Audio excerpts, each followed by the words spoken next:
لاکھوں کروڑوں درود و سلام تاجدار انبیاء خاتم المرسلین صلی اللہ علیہ وآلہ وسلم آپ کی آل اور اصحاب پر۔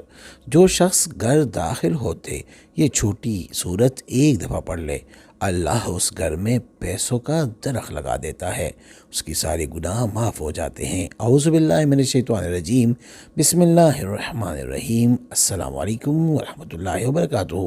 میں ہوں سید اخلاق حسین شاہ اور آپ دیکھ رہے ہیں ہمارا یوٹیوب چینل۔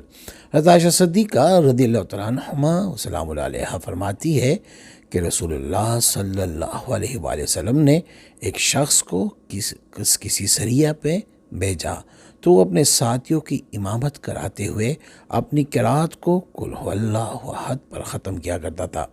جب وہ لشکر واپس آیا اور لوگوں نے رسول اللہ صلی اللہ علیہ وآلہ وسلم کی خدمت میں اس بات کا تذکرہ کیا تو آپ صلی اللہ علیہ وآلہ وسلم نے فرمایا کہ اس سے پوچھو وہ ایسا کیوں کرتا ہے۔ جب لوگوں نے اس سے پوچھا تو اس نے جواب دیا، اس لیے کہ میں رحمان عز و جل کی تعریف ہے کہ اس صورت میں اللہ پاک کی تعریف ہے اور میں اسے پڑھنا پسند کرتا ہوں۔ تو آپ صلی اللہ علیہ وآلہ وسلم نے فرمایا اسے خبر دے دو کہ اللہ عز و جل بھی اس سے محبت فرماتا ہے۔ رسول اللہ صلی اللہ علیہ وآلہ وسلم نے اپنے ایک صحابی کے ساتھ کہیں جا رہے تھے کہ آپ صلی اللہ علیہ وآلہ وسلم نے کسی شخص کو سورہ اخلاص پڑھتے ہوئے سنا تو آپ صلی اللہ علیہ وآلہ وسلم نے ارشاد فرمایا واجب ہو گئی۔ میں نے عرض کیا یا رسول اللہ صلی اللہ علیہ وآلہ وسلم کیا واجب ہو گئی؟ فرمایا جنت۔ گھر میں داخل ہوتے وقت سورہ اخلاص پڑھنے کی فضیلت۔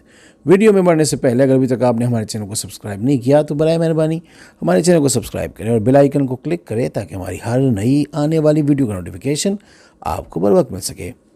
حضرت جریر بن عبداللہ رضی اللہ تعالیٰ عنہما سے مروی ہے کہ رسول اللہ صلی اللہ علیہ وآلہ وسلم نے فرمایا جس نے اپنے گھر داخل ہوتے وقت قل هو اللہ احد پڑھی یہ صورت اس کے گھر اور پڑوسیوں کے گھر سے شر کو دور بھگا دیتی ہے۔ اگر گھر میں داخل ہوتے ہوئے صرف ایک دفعہ سورہ اخلاص پڑھتے ہیں اور اس کے بعد سلام کرتے ہیں، سامنے کوئی ہو یا نہ ہو، اللہ پاک اتنا رزق عطا فرما دیتا ہے کہ محلے میں پوچھنے والے مجبور ہو جائیں گے کہ لاٹری تو نہیں نکلی، یا وہ یہ پوچھیں گے کہ گھر میں کوئی پیسوں کا درخت تو نہیں لگا، اور اوپر جو ثواب ذکر ہوا اس صورت کی برکت سے وہ تو ملنا ہی ہے۔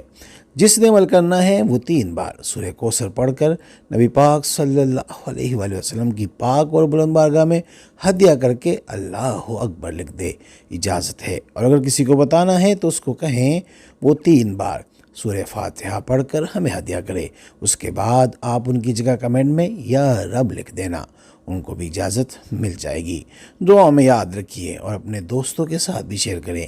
اگر آپ یہ وظیفہ کسی دوست کے ساتھ شیئر کرتے ہیں اور ایک بھی بندے کا، ایک بھی آپ کے دوست کا فائدہ ہو جائے تو آپ کے لیے دعا لازمی کریں گے۔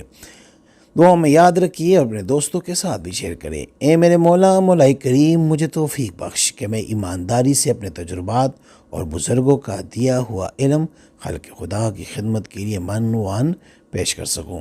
اگر سورہ اخلاص گھر میں داخل ہونے سے یعنی اول اور آخر میں درود شریف پڑھتے ہیں تو سونے پہ سہاگا، اگر نہیں پڑھتے تو پھر بھی سورہ اخلاص پڑھ کے سامنے کوئی ہو یا نہ ہو السلام علیکم ورحمۃ اللہ وبرکاتہ کہہ دینا، انشاءاللہ دنوں میں آپ کی قسمت بدل جائے گی۔ استخارہ فی سبیل اللہ کرنے کے لیے آپ ہم سے رابطہ کر سکتے ہیں۔ رابطے کا طریقہ یہ ہے کہ ہمارا واٹس ایپ نمبر آپ کے اسکرین پہ موجود ہے، اس نمبر کے ذریعے آپ بھیجیں ہمیں اپنا نام اور اپنی والدہ کا نام اور جس مقصد کے لیے استخارہ کرنے یا کروانا چاہتے ہیں وہ مقصد بھی لازمی مینشن کریں۔ انشاءاللہ ہم 24 گھنٹے کے اندر استخارہ کر کے آپ سے رابطہ کریں گے۔ اگر کوئی مسئلہ ہوا تو ہم رہنمائی بھی کریں گے فی سبیل اللہ۔ امید کرتا ہوں آج کی ہماری ویڈیو ہماری وظیفہ آپ کو پسند آیا ہوگا۔ اگر پسند آیا ہے تو برائے مہربانی اس کو لائک کرے، شیئر کرے تاکہ دوسرے بھی سے فائدہ اٹھا سکے اور ہمارے چینل کو بھی لازمی سبسکرائب کرے۔ جزاک اللہ۔